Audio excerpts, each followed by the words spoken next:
The next question comes from Lang Lang, actually, and he wants to know that based on your extensive jury experience in international competitions, so what significant shifts have you observed in performance aesthetics among emerging pianists over the past decade?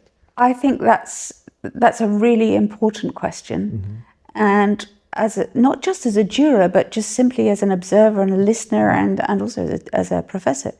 One's seen a difference in the preparation in the people that are playing in international competitions, the level they're reaching, the technical proficiency, which is very high level. And in the last 10 years, it's got even more incredible.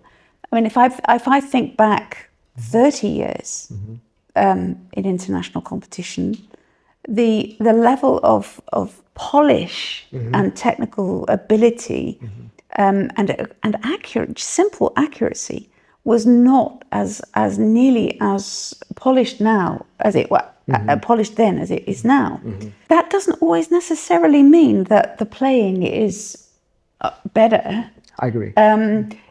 What it means is that people work even harder for international competitions now, and can repeat, play something till it's absolutely note perfect. However, in maybe even 10 years ago, people were being encouraged to bring out their own character in the music, and 30 years ago, definitely there was always this individuality.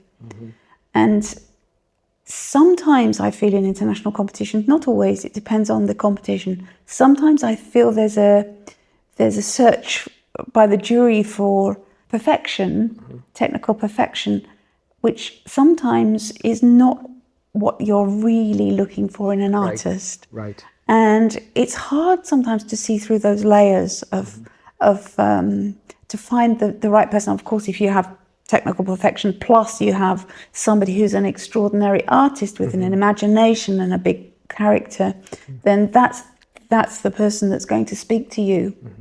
There's an indefinable quality in competitions that somehow when they come on, they play, it's an aura that they have around them, this again, we go back to communication, something that they have that is, you're drawn to them as a magnetism to listen. And if somebody makes you listen, that is the special quality. And it's hard to find that these days. We have a lot of people with a lot of notes, and that isn't what we always want to hear. We want to hear really someone who speaks to you.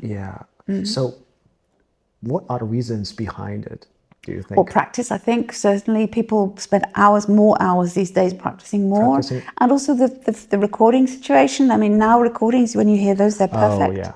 When you think back to Alfred Cortot, when you listen back to the old 78s, when they used to, only have half a ballad, a Chopin ballad on one side, you have to turn it over for the other side. And there are a lot of wrong notes because, there was no way of editing out notes in this thing. So I think, and of course that's not ideal either, but the person, you hear the performance.